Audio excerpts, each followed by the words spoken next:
www.attableek.com, the reviver of Iman.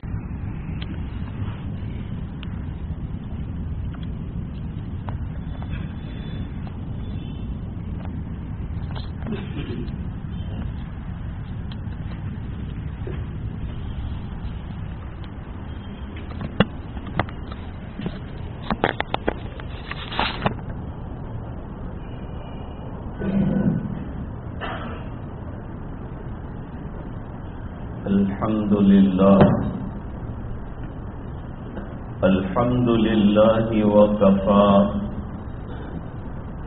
وسلام على عباده الذين اصطفى خصوصا على أفضلهم وخاتم النبيين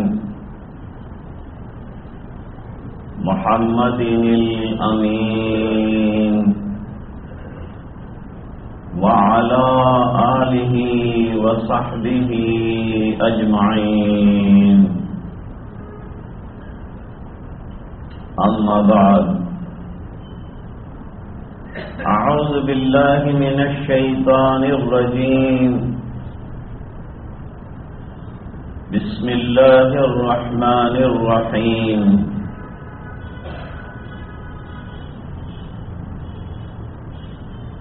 لو أنزلنا هذا القرآن على جبل لرأيته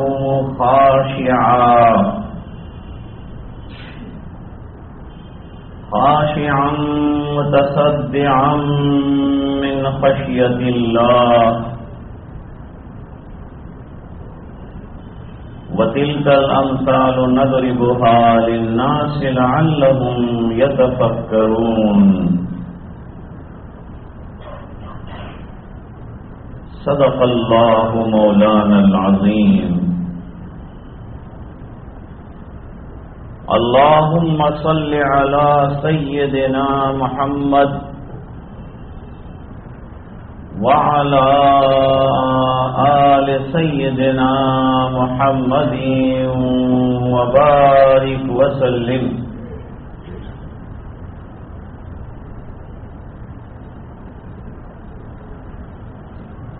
اللہ تعالی نے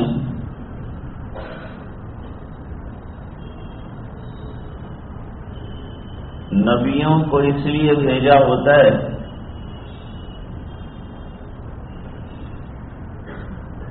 کہ وہ رہبری کریں قوموں کی، امتوں کی رہنمائی کریں، ان کو عمل کا راستہ بتائیں اور ان کو عمل کی راہ پر ڈالیں.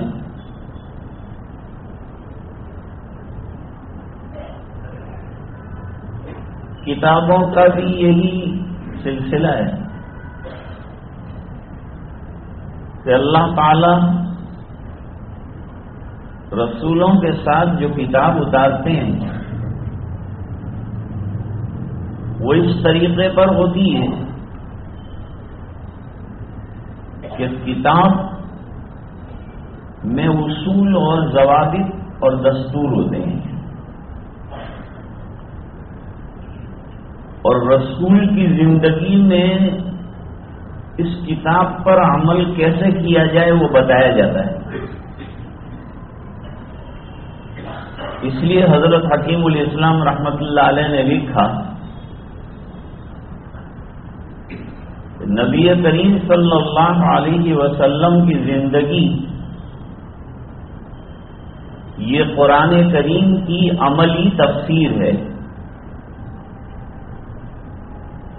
جو چیز قرآن کریم میں قال کے طور پر آئی ہے وہ سرکار کی زندگی میں حال کے طور پر آئی ہے، وہ حال بنا ہے. جو قرآن کریم کہتا ہے سرکار کرتے ہیں، تو کہے ہوئے پر عمل کیسے کیا جائے یہ نبی سمجھاتے ہیں کہ آیت یہ ہے اس پر عمل اس طرح ہوگا، آیت یہ ہے اس پر عمل اس طرح ہوگا. شکر کی آیت اس طرح عمل ہوگا، صبر کی آیت اس طرح عمل ہوگا، توحید کی آیت اس طرح عمل ہوگا، عبادت کی آیت اس طرح عمل ہوگا، معاشرت کی آیت اس طرح سے عمل ہوگا، یہ بتاتے ہیں۔ پھر آپ صلی اللہ علیہ وسلم کا نمونہ یہ صحابہ کرام اور صحابیات ہیں۔ سرکار نے عمل قرآن کریم پر کیسا کیا، یہ صحابہ کرام نے اپنی نظروں سے دیکھا، اپنی آنکھوں سے دیکھا، اور دیکھنے کے بعد خود اس کو اپنی زندگی میں اتارا اور اس پر عمل کر کے دیا۔ تو ہمارے لیے صحابہ کرام کی ذوات بھی نمونہ ہے، کیونکہ سرکار سے براہ راست انہوں نے علم اخذ کیا اور ہم تک پہنچایا۔ پھر صحابہ کرام سے تابعین نے لیا، تبع تابعین نے لیا، یہ سلسلہ جاری رہا۔ آج ہمارے پاس جو ہے ہزاروں حدیثوں کا مجموعہ ہے۔ یہ احادیث کیا ہیں؟ یہ صحابہ کرام نے سرکار سے جو سنا یا جو دیکھا یا جس پر سرکار کی خاموشی رہی اس کو ملاحظہ کیا، اس کو عملی طور پر امت کے سامنے انہوں نے پیش کر دیا ہے، بڑی صداقت کے ساتھ، سچائی کے ساتھ، امانت داری کے ساتھ۔ اس لیے ایک عقیدہ آیا کہ صحابہ تو کلہم عدول و ثقۃ، صحابہ تمام کے تمام عادل ہیں، ثقہ ہیں، ان پر بھروسہ اور اعتماد کرنا ضروری ہے، ورنہ دین کی بنیادی اینٹ اگر ہل جاتی ہے تو اوپر تک کی عمارت کمزور ہو جائے گی۔ اس لیے ایک طبقہ وہ ہے جو صحابہ پہ انگلی اٹھاتا ہے، دین کو کمزور کرنے کی خطرناک سازش ہے یہ۔ ہم کو یہ بتایا گیا کہ صحابہ کرام خدمت اقدس میں بیٹھے ہیں تو انہوں نے ایسا عرض کیا ہے، دین کو ایسا لیا ہے، ایسا لیا ہے کہ اب ہمارے لیے ان سے لینے میں کوئی حرج نہیں ہے۔ پھر اس کے اندر ضابطے بنے ہوئے ہیں، کون سی بات لی جائے گی، کون سی نہیں لی جائے گی، کون سی بات پر عمل کیا جائے گا، کون سی بات پر عمل نہیں کیا جائے گا، یہ پھر اصول اور ضوابط کی آگے باتیں ہیں۔ لیکن جیسا نبی کا عمل قرآن کریم کے اوپر زبردست رہتا ہے، اس طرح صحابہ کرام کا عمل بھی قرآن کریم کے اوپر زبردست رہتا ہے۔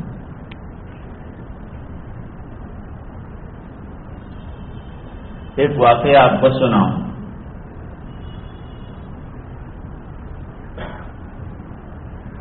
حضرت عمر رضی اللہ تعالی عنہ کا جب زمانہ آیا تو انہوں نے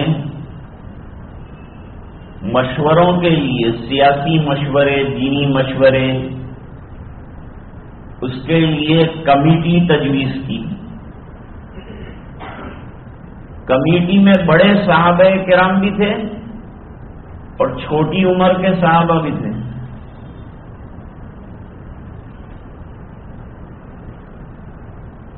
چھوٹی عمر کے صحابہ کرام میں دو کا نام نمایاں ہے۔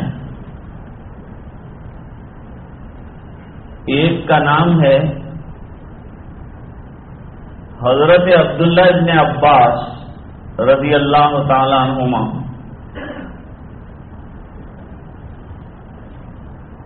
ان کو کیوں رکھا تھا؟ ان کو اس بنا پر رکھا تھا کہ اللہ نے ان کو علوم قرآن میں بڑی مہارت دی۔ اور یہ مہارت کیسے آئی؟ یہ مہارت سرکار کی دعا کی برکت سے آئی۔ سرکار نے سینے سے لگا کر یہ دعا کی، اللہم علمہ الکتاب، اللہ اس کو کتاب اور حکمت کا علم عطا فرما۔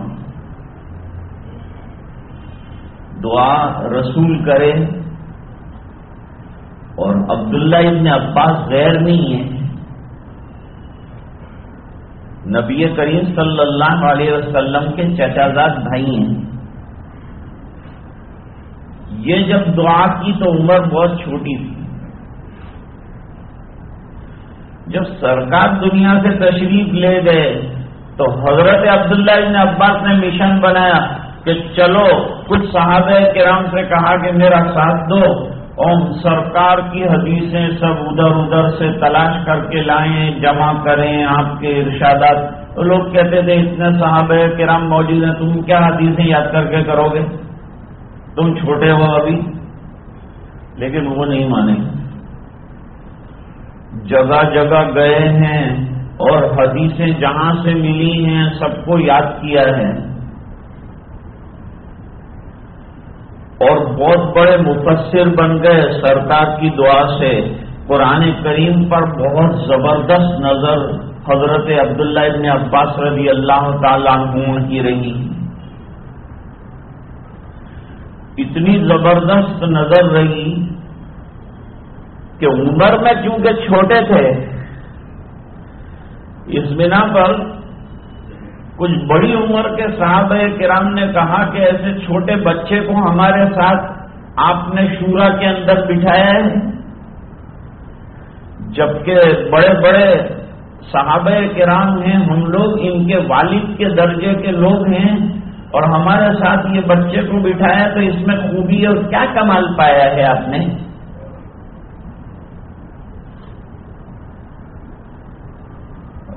تو حضرت عمر رضی اللہ تعالیٰ عنہ نے سوچا کہ اس کا جواب اس طرح سے دینا چاہیے تاکہ بات پوری طرح سے سامنے والوں کو سمجھ میں آ جائے کہ میں نے ان کو کیوں موقع دیا ہے۔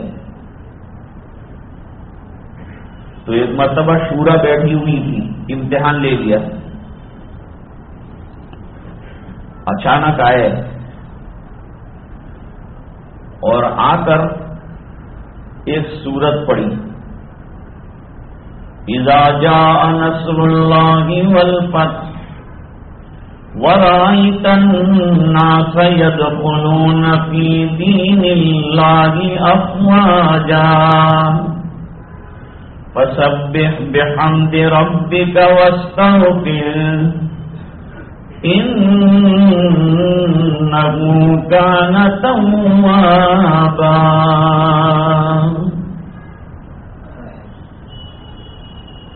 یہ سورت پڑھ کر حضرت عمر رضی اللہ تعالیٰ عنہ نے شورا کے احباب سے کہا،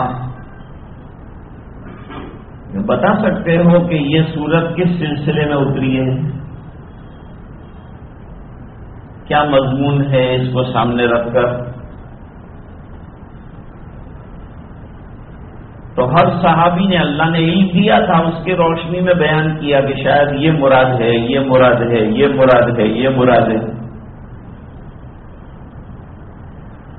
اب حضرت عبداللہ ابن عباس کا نمبر آیا، ابن عباس تم بتاؤ کہ اس کا شان نزول کیا ہو سکتا ہے، یہ سورت مبارکہ کا شان نزول کیا ہو سکتا ہے؟ تو حضرت عبداللہ ابن عباس رضی اللہ تعالیٰ عنہما نے عجیب بات کہی، انہوں نے کہا یہ سورت کا مضمون بتاتا ہے کہ اس میں حضور پاک صلی اللہ علیہ وسلم کی وفات کی اطلاع دی ہے۔ سب صحابہ حیران ہو گئے، عجیب بات بیان کی آپ نے۔ اور حضرت عمر رضی اللہ تعالیٰ عنہ کا علم تو بہت بڑا ہے، اس بنا پر حضرت عمر رضی اللہ تعالیٰ عنہ نے فیصلہ دیتے ہوئے فرمایا کہ جو شان نزول کی بات عبداللہ ابن عباس نے کہی ہے میں بھی سمجھتا ہوں کہ یہی ہے۔ طے ہو گیا کہ کیوں شورا کے اندر کم عمری کے باوجود رکھا ہے؟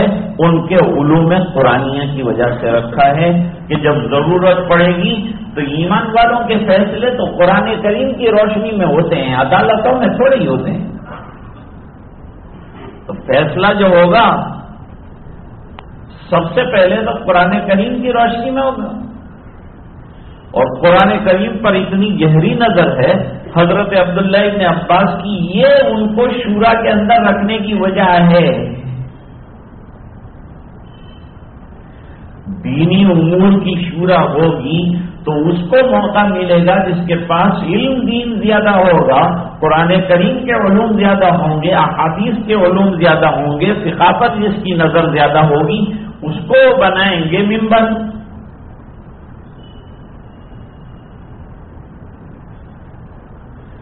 دنیا کی پارلیمنٹ کا مسئلہ نہیں ہے کہ ایسے کو بھی بنا دیتے ہیں جس کو دستخط کرنا بھی نہیں آتا۔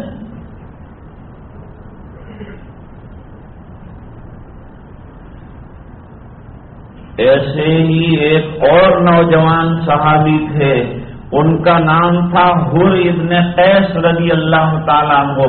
یہ بھی نوجوان صحابی ہیں، شورا میں اور کمیٹی کے اندر نوجوان ہیں۔ ان کی نظر بھی قرآن شریف پر بہت زیادہ ہے۔ ان کی بھی خوبی یہ ہے کہ قرآن کریم پر بڑی گہری نظر رکھتے ہیں۔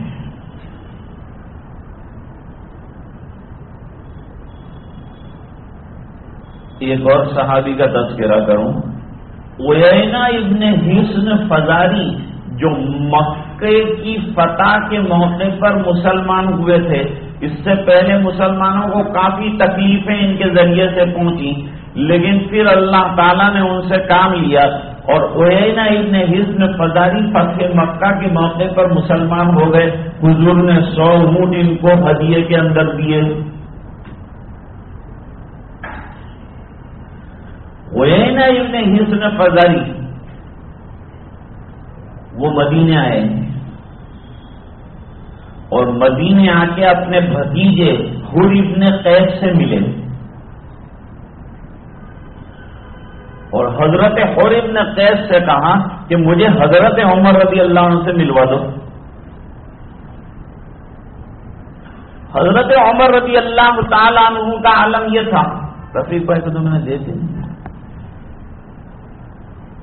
ان کا عالم یہ تھا کہ شورا میں آنا جانا رہتا تھا، لیکن ان کو یہ بھی معلوم تھا کہ حضرت عمر رضی اللہ تعالیٰ عنہ کی مجلس میں کسی کو آنا ہو تو کوئی مسئلہ نہیں رہتا،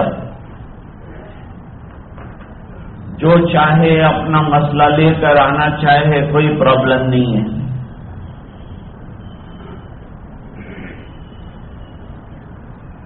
عیینہ ابن حصن فزاری نے کہا کہ ذرا مجھے ملاقات کراؤ، تو حضرت حر نے کہا کہ ملاقات کا دروازہ تو ہمیشہ کھلا رہتا ہے۔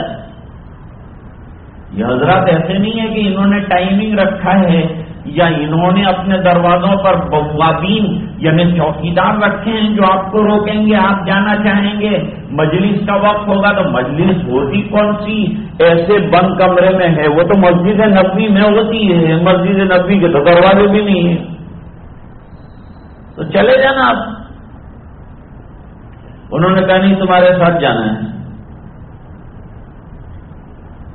اس سے پہلے میں نے ابو موسیٰ اشعری رضی اللہ تعالیٰ عنہ کا ایک واقعہ بیان کیا تھا، تو حر ابن قیس رضی اللہ تعالیٰ عنہ نے کہا ٹھیک ہے میں آپ کو لے چلوں گا، تیار ہو گئے، اور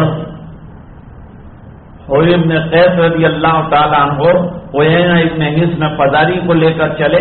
حضرت عمر رضی اللہ تعالیٰ عنہ کے دربار میں سلیت ہوئی، سلام ہوا، جواب ہوا، اس کے بعد انہوں نے ایک بیتوکی بات کر دی، 2 بات کی۔ یوں کہا کہ امیر المومنین، آپ ہم کو جو وظیفہ دینا چاہیے وہ کم دے رہے ہیں۔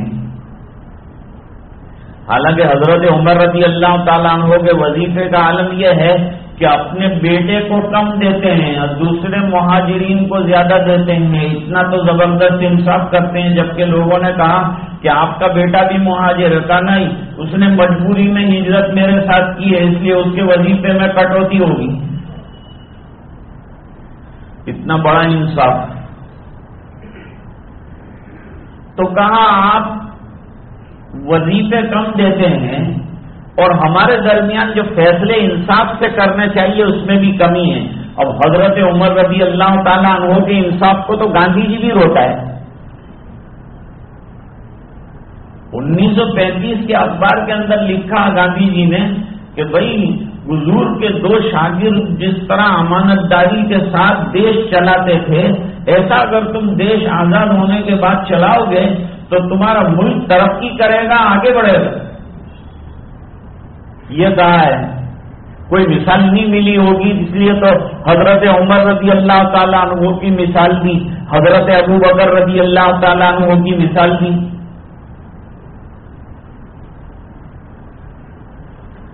اب حضرت عمر رضی اللہ تعالیٰ عنہ کا غصہ مشہور ہے، لیکن حضرت عمر رضی اللہ تعالیٰ عنہ کو حق کے لیے غصہ آتا ہے، ناحق کبھی کوئی غصہ نہیں آتا. عام طور پر لوگوں نے مشہور کر دیا ہے کہ بس ہمیشہ غصے میں رہتے تھے حضرت عمر رضی اللہ عنہ، اور اس کو کوڑا مار دیا، اس کو ایک چپت مار دیا. نہیں، حضرت عمر رضی اللہ تعالی عنہ کو غصہ جو آتا تھا وہ بڑا کنٹرول کا غصہ ہوتا تھا، اور وہ غصہ حق کے واسطے آتا تھا، اور اس میں بھی اعتدال ہوتا تھا. یہ نہیں کہ اندھادھند برس رہے ہیں کسی کے اوپر، یہ غلط خیال ہے. اور کبھی کوئی کوڑا حضرت عمر رضی اللہ تعالیٰ عنہ نے ظالمانہ طور پر بغیر کسی وجہ کے کسی کو نہیں مارا ہوا ہے. بولتے ہوئے سوچنا چاہیے کہ ہم اتنے بڑے صحابی کے لیے کیا بات کر رہے ہیں. لیکن یہاں حضرت عمر رضی اللہ تعالیٰ عنہ نے دیکھا کہ 2 الزام لگائے، دونوں بالکل جھوٹے ہیں، بالکل غلط الزام لگائے گئے ہیں. تو اب کوڑا اٹھایا. حضرت عمر رضی اللہ تعالیٰ عنہ نے اب کوڑا اٹھایا. کوڑا اٹھا کے سر کے اوپر پہنچ گیا.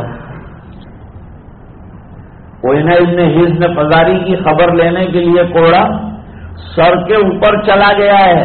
تو حور ابن قیس بہت پریشان ہو گئے کہ میرے ساتھ آئے ہیں چچا جان، بڑا جو ہے انسلٹ ہو جائے گا ان کا، اور دوسرا یہ ہے کہ میں لے کے آیا تھا، میرا بھی بہت بڑا مسئلہ ہو جائے گا کہ یار تم لے گیا مجھے مار کھلوا دیا. اب یہ حضرت عمر کا کوڑا روکا کیسے جائے؟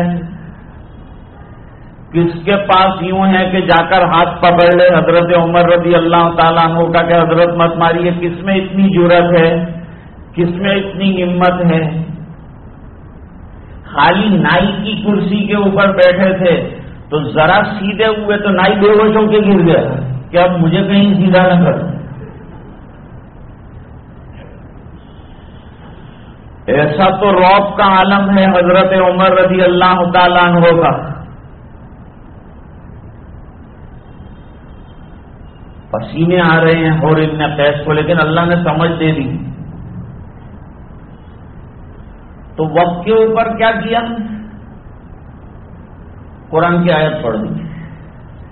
ابھی کوڑا اوپر ہے، نیچے نازل نہیں ہوا ہے، اس سے پہلے قرآن شریف کی آیت دل میں آ گئی، ذہن میں آ گئی. بر وقت کوئی آیت کا ذہن میں آ جانا یہ بھی بہت بڑی بات ہے. 30 پارے ہیں، کون سی آیت کا انتخاب کرے گا آدمی، اور کون سی آیت ایسے موقع پر پڑے گا کہ کوڑا جہاں ہے وہیں اسٹاپ ہو جائے، وہیں رک جائے، وہاں سے آگے نہ بڑھے. اس کے لیے تابڑتوڑ قرآن کا مطالعہ چاہیے، تابڑتوڑ قرآن کریم کے اوپر نظر اور اس میں سے انتخاب کر کے آیت پیش کرنی ہے. اگر آپ کو ایسا کوئی موقع ملے آپ کیا کریں گے؟ سورہ فاتحہ بھی نہیں پڑھ پائیں.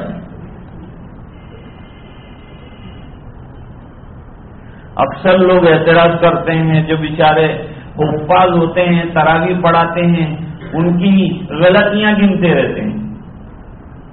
آج ان کو اتنے لقمے دیے، آج ان کو اتنے لقمے دیے. میں نے کہا تو قرآن شریف پڑھ رہا تھا، لقمے دیے. تو سورہ فاتحہ پڑھے گا تو 5 لقمے تو کہیں نہیں گئے. قرآن کریم پڑھنا کوئی معمولی کام ہے. میں نے آیت پڑھی آپ کے سامنے کہ یہ قرآن پہاڑوں پہ اتارا جاتا تو پہاڑ چکنا چور ہو کے رہ جاتے. وہ یہ نوجوان نے اپنے سینے کے اندر اٹھا کے رکھا ہے تو کوئی معمولی بات ہے. ہم کو قدر کرنی چاہیے تو ہم جو ہے اس کے بجائے اعتراض کرتے ہیں. ہم کو کیا کرنا ہے؟ ہم کو تو خالی پیچھے کھڑے ہونا ہے. اس میں بھی بیچارے نوجوان لوگوں کی کمر کی ہڈیوں کو کیا ہو گیا ہے کہ وہ ٹیک لگا کے بیٹھے رہتے ہیں اور رکوع سے پہلے کھڑے ہوتے ہیں، اور بوڑھا پہلے سب میں کھڑا ہے. ایک ایک حرف سنو، یہ حافظ کی قدر ہے.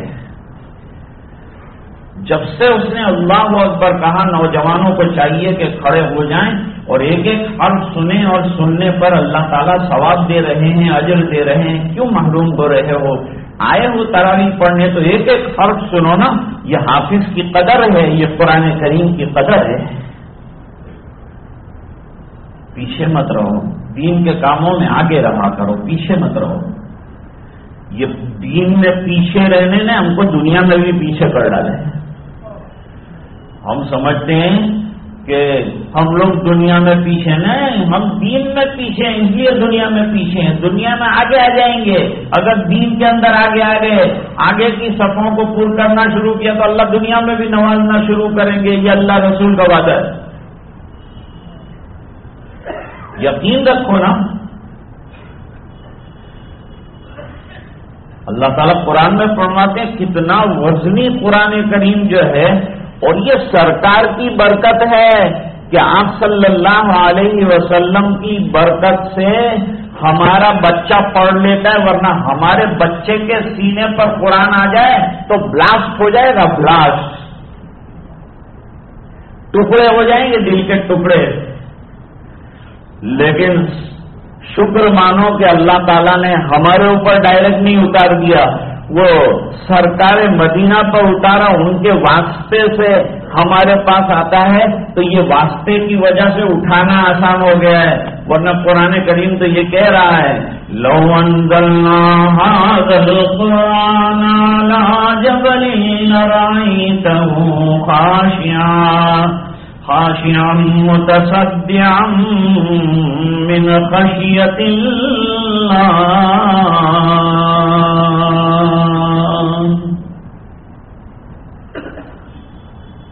ابن قیس نے فوری طور پر قرآن کریم کے اندر سے آیت کریمہ کا انتخاب کیا اور فرمایا امیر المومنین آیت سنیے خذ العفو وامر بالعرف واعرض عن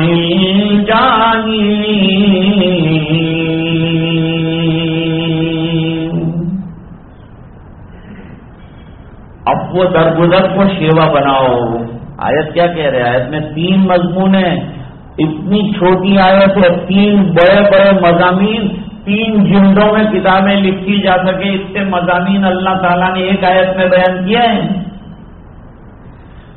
فرمایا خذ العفو، عفو درگزر کو اپنا مزاج بناؤ، اپنی عادت بناؤ. انتقامی کارروائی اچھی چیز نہیں ہے، ہر وقت بدلہ لینا اچھی چیز نہیں ہے، بلکہ معاف کرنے کا مزاج بناؤ. آیت کریمہ معاف کرنے کی فضیلت بیان کر رہی ہے. پہلا حصہ آیا خذ العفو، عفو درگزر کو اپنا مزاج بناؤ. نمبر 2 وامر بالعرف، اور اچھی باتوں کا سامنے والوں کو نصیحت کرتے رہو. اچھی باتیں پیار سے محبت کے ساتھ بتاتے رہو. دوسرا سبق پڑھایا اور تیسرا سبق موقع کی مناسبت سے یہ پڑھایا اللہ نے واردانی جاہلین، اور جب کم واقف لوگ یا ناواقف لوگ آپ کے ساتھ بحث و مباحثہ کریں، سلام کر کے چلتے بنو، در گزر کر دو، مقابلہ رائی مت کرو، بحث و مباحثہ مت کرو۔ دین بحث و مباحثے کے لیے نہیں آیا، عمل کے لیے آیا ہے۔ دوسری جگہ اللہ تعالیٰ فرماتے ہیں وَإِذَا خَاطَبَهُمُ الْجَاهِلُونَ قَالُوا سَلَامًا، جب ناواقف لوگ اور کم علم لوگ بحث کے لیے تیار ہوتے ہیں تو یہ جواب دینے والے یہ کہتے ہیں سلام ہو بھائی، ہمارے پاس جواب دہی کی طاقت نہیں ہے، ہمارے پاس مقابلے کی طاقت نہیں۔ آیت تو ہم نے بھی سنی، آیت حضرت امیر المومنین نے بھی سنی، لیکن قرآن کی عظمت ان کے دل میں کیا ہے؟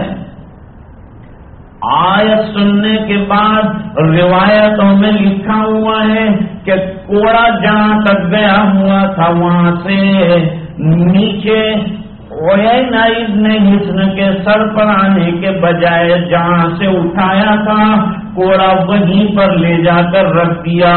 ایک آیت کا اثر یہ ہے کہ غصہ جتنا بھی تھا تمام کے تمام کافور ہو گیا، تمام کے تمام ختم ہو گیا۔ ایک آیت کریمہ کا اثر یہ ہے، اس لیے علماء نے لکھا کہ جب غصہ آئے قرآن کریم کو اپنے سامنے کھول لو، نتیجہ یہ ہوگا تمہارا غصہ کافور ہو جائے گا، ختم ہو جائے گا۔ یا تو پھر وضو کر لو اس بنا پر کہ غصہ شیطان کا اثر ہے، شیطان آگ سے بنا ہوا ہے، آگ کو بجھانے کے لیے پانی کی ضرورت ہے، لہذا وضو بنا لو تو تمہارا غصہ ختم ہو جائے گا۔ اور عجیب بات یہ ہے کہ دو آدمی لڑ رہے تھے سرکار کے سامنے، اور ایک کی آنکھیں پھٹ رہی تھی اور پانچیں بھی پھٹ رہی تھی اور چہرہ دیکھنے جیسا ہو گیا تھا اور غصے سے کانپ رہا تھا۔ تو ایک صحابی سے حضور نے کہا میں ایک ایسا جملہ جانتا ہوں کہ اگر یہ پڑھ لے تو اس کے اوپر یہ غصے کا جو وبال چڑھا ہوا یہ ختم ہو جائے۔ یہ اتنا جو تھر تھر کانپ رہا ہے اور اتنا اس کے چہرے کا ڈینجر حال ہے یہ ختم ہو جائے گا۔ ایک آیت کریمہ خالی پڑھ لے، ایک میں وظیفہ بتاتا ہوں وہ پڑھ لے۔ اس وظیفے کی ہم قدر نہیں کرتے۔ کہا کیا ہے وہ بات؟ فرمائیے سرکار، فرمایا اعوذ باللہ من الشیطان الرجیم۔ اتنا پڑھ لے گا تو شیطان رجیم بھاگ جائے گا، شیطان لعین بھاگ جائے گا، اس کا غصہ ختم ہو جائے گا۔ غصے کو قابو میں رکھو، اس بنا پر کہ غصے کا اول حصہ یہ دیوانگی ہے اور غصے کا آخری حصہ ندامت ہے اور پشیمانی۔ پہلے تو غصے میں جو اناپ شناپ آدمی بول کے بیٹھ جاتا ہے، 3 دن کے بعد پچھتاتا ہے کہ یار یہ نہیں بولنا چاہیے تھا مجھے، یہ مجھ سے غلطی ہو گئی، یہ غلطی ہو گئی۔ تو 3 دن کو معافیاں مانگنی پڑے، اس سے اچھا ہے کہ زبان کو اور اپنے غصے کو قابو میں رکھو۔ اس لیے نبی کریم صلی اللہ علیہ وسلم خاص صحابی کو نصیحت کرتے ہوئے کہتے ہیں اپنے غصے کو قابو میں رکھو، ایاک والغضب، اپنا غصہ کنٹرول میں رکھا کرو۔ اب حدیثوں میں لکھا کہ یہ عمل قرآن کریم پر کتنا زبردست ان کا رہا کہ آیت کے آتے ہی ذرا بھی آگے غصہ نہیں، وہ غصہ معلوم نہیں کہاں چلا گیا، کہاں ختم ہو گیا، کیسے کافور ہو گیا۔ ایک آیت کریمہ پڑھی گئی اور اس کے نتیجے میں اللہ تعالیٰ نے غصہ حضرت فاروق اعظم رضی اللہ تعالیٰ عنہ کا ختم فرما دیا۔ یہ عجیب و غریب بات رہی۔ ایک آیت کا یہ اثر ہے تو پورا قرآن کریم کا کیا اثر ہوگا؟ اس بنا پر جہاں قرآن کریم کی آیت حضرت عمر رضی اللہ تعالیٰ عنہ کے سامنے پڑھی جاتی، اللہ کا کلام پڑھا جاتا، تو سوچتے کہ ہم رات اور دن اللہ کو ناراض کرنے والے اور غصے میں ڈالنے والے کتنے کام کرتے ہیں، لیکن کتنا بڑا اللہ تعالیٰ کا کرم ہے کہ اللہ تعالیٰ ہم کو فوراً سزا نہیں دیتے، درگزر کرتے ہیں، معاف کرتے ہیں، گناہوں کے انبار لگے ہوئے ہیں لیکن اللہ تعالیٰ درگزر فرماتے ہیں۔ اور ایک مرتبہ خالی ذرا کسی کی بدتمیزی دیکھ لی یا کسی کا روکھا پن دیکھ لیا تو ہم کو اتنا غصے ہونے کی کیا ضرورت ہے؟ جب قرآن کریم کی عظمت جس کا کلام ہے وہ سامنے آئے گی تو اس کے نتیجے میں غصہ ختم ہونا چاہیے۔ یہ قرآن کریم کی عظمت ہمارے دل میں اس کی دلیل بنے۔ اب آخری بات صرف عرض کرنی ہے کہ وہاں حدیث میں روایت کے اندر لکھا ہے وَكَانَ وَقَّافًا عِندَ كِتَابِ اللَّهِ، اور حضرت عمر رضی اللہ تعالی عنہ یہ قرآن کریم پر بڑی سختی کے ساتھ عمل پیرا ہونے والے تھے۔ یہ ہر صحابی کا حال تھا، قرآن کریم آیا اس کے آگے کچھ بھی نہیں بولتے، فوراً کھڑے ہو جاتے ہیں۔ تم نے قرآن پڑھا ہے، تم نے اللہ کا ارشاد پڑھا ہے، بات آگے نہیں بڑھے گی، آگے کوئی دلیل نہیں۔ ہمارے یہاں جھگڑا ہوتا ہے تو ہم کہتے ہیں میں قرآن کو بھی سائڈ کے اوپر رکھ دیا۔ ارے قرآن کو کیسے سائڈ کے اوپر رکھا جا سکتا ہے؟ ہماری تو زندگی قرآن کریم سے وابستہ ہے۔ اس لیے فارسی کا شاعر کہتا ہے گر تمہیں خواہی مسلمان زیستن، گر تمہیں خواہی مسلمان زیستن، نیست ممکن جذب قرآن زیستن۔ سمجھ میں آ گیا نا آپ کو؟ کیونکہ بہت فارسی جانتے ہیں آپ، اس لیے میں ذرا ترجمہ اس کا کر دوں۔ وہ یہ ہے کہ فائد کہتا ہے کہ اگر تم مسلمان بن کر زندگی گزارنا چاہتے ہو اور تم یوں چاہتے ہو کہ ہم پکے مسلمان بن کر زندگی گزاریں تو کیسے گزارو گے؟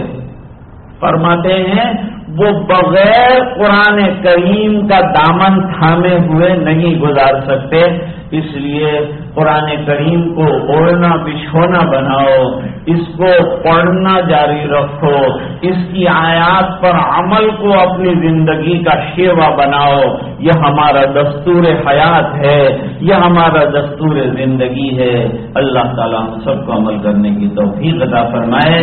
وآخر دعوانا ان الحمد للہ رب العالمین۔